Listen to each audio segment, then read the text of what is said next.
ರಾಮದುರ್ಗ ತಾಲೂಕಿನ ನೆರೆ ಸಂತ್ರಸ್ತರಿಗೆ ನಿರ್ಮಿಸಲಾಗಿದ್ದ 10 ನವಗ್ರಾಮ ಕುಟುಂಬಗಳಿಗೆ ಮನೆಗಳ ಹಕ್ಕುಪತ್ರ ವಿತರಿಸಿ 16 ವರ್ಷಗಳು ಗಳಿಸಿದ್ರೂ ಸರ್ಕಾರ ಸ್ವಾಧೀನಪಡಿಸಿಕೊಂಡ ಜಮೀನುಗಳನ್ನು ಇನ್ನು ಪಂಚಾಯಿತಿಗಳಿಗೆ ಹಸ್ತಾಂತರಿಸಿಲ್ಲ.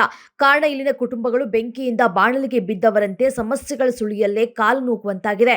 2009 ಸೆಪ್ಟೆಂಬರ್ ತಿಂಗಳಲ್ಲಿ ಸುರಿದ ಕುಂಭದ್ರೋಣ ಮಳೆಗೆ ಮಲಪ್ರಭಾ ನದಿಗೆ ನೆರೆ ಬಂದು ತಾಲೂಕಿನಲ್ಲಿ 3568 ಮನೆಗಳು ಹಾನಿಗೊಳಗಾಗಿದ್ವು. ಅದರಲ್ಲಿ 205 ಮನೆಗಳು ಸಂಪೂರ್ಣ ನೆಲಸಮವಾಗಿದ್ದವು. ಬಳ್ಳಾರಿಯಲ್ಲಿ 5 ಬಾಣಂತಿಯರು ಸಾವಿಗೆ ಕಾರಣವಾದ ಐವಿ ದ್ರಾವಣವನ್ನೇ ಮೈಸೂರು ಸರ್ಕಾರ ಹೆರಿಗೆ ಆಸ್ಪತ್ರೆಗಳಲ್ಲೂ ಬಳಸಲಾಗ್ತಾ ಇತ್ತು. ಆದರೆ ಅದೃಷ್ಟವಶಾತ್ ಯಾರಿಗೂ ಹಾನಿಯಾಗಿಲ್ಲ. ಇದೀಗ ಸರ್ಕಾರದ ಆದೇಶದ ಬಳಿಕ ಎಲ್ಲಾ ಕಡೆ ದ್ರಾವಣ ಬಳಕೆ ನಿಷೇಧಿಸಲಾಗಿದೆ. ಕೆಆರ್ ಆಸ್ಪತ್ರೆ, ಚೆಲುವಾಂಬ, ಪಿಕೆಟಿಬಿ, ಟ್ರಾಮಾ ಕೇರ್, ಸೂಪರ್ ಸ್ಪೆಷಾಲಿಟಿ ಆಸ್ಪತ್ರೆಗಳಲ್ಲಿ ಬೇರೆ ಕಂಪನಿಯವರು ತಯಾರಿಸಿರುವಂತಹ ಐವಿ ದ್ರಾವಣ ಬಳಕೆ ಮಾಡಲಾಗಿದೆ. ಹಾಗಾಗಿ ಈ ಆಸ್ಪತ್ರೆಗಳಲ್ಲಿ ಚಿಕಿತ್ಸೆ ಪಡೆದವರಿಗೆ ಯಾವುದೇ ರೀತಿಯ ಆತಂಕವಿಲ್ಲ. ಅಲ್ಲದೆ ಇಡೀ ಜಿಲ್ಲೆಯಲ್ಲಿ ಈ ದ್ರಾವಣ ಬಳಕೆ ನಿಷೇಧ ಮಾಡಲಾಗಿದೆ.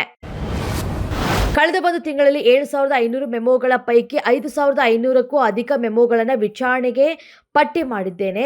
ಇನ್ನು ಎಷ್ಟು ಮೆಮೊ ಸ್ವೀಕರಿಸಲಿ, ನಾನು ಮನುಷ್ಯನಲ್ವೇ ಅಂತ ನ್ಯಾಯಮೂರ್ತಿ ಎಂ ನಾಗಪ್ರಸನ್ನ ತೀವ್ರ ಬೇಸರ ವ್ಯಕ್ತಪಡಿಸಿದ್ದಾರೆ. ಹಸುವಿನ ಕೆಚ್ಚಲಿನಲ್ಲಿ ರಕ್ತ ಬರುವವರೆಗೂ ನೀವು ಹಾಲು ಕರೆಯಲಾಗದು ಅಂತ ಸೂಕ್ಷ್ಮವಾಗಿ ವಕೀಲರಿಗೆ ಚಾಟಿ ನೀಡಿದ್ದಾರೆ. ಬೆಳಗ್ಗೆ ದಿನದ ಕಲಾಪ ಆರಂಭವಾಗ್ತಾ ಇದ್ದಂತೆಯೇ ಹಲವು ವಕೀಲರು ಅರ್ಜಿಗಳ ವಿಚಾರಣೆ ಕೋರಿ ಮೆಮೊಗಳನ್ನು ಸಲ್ಲಿಸಿದ್ರು.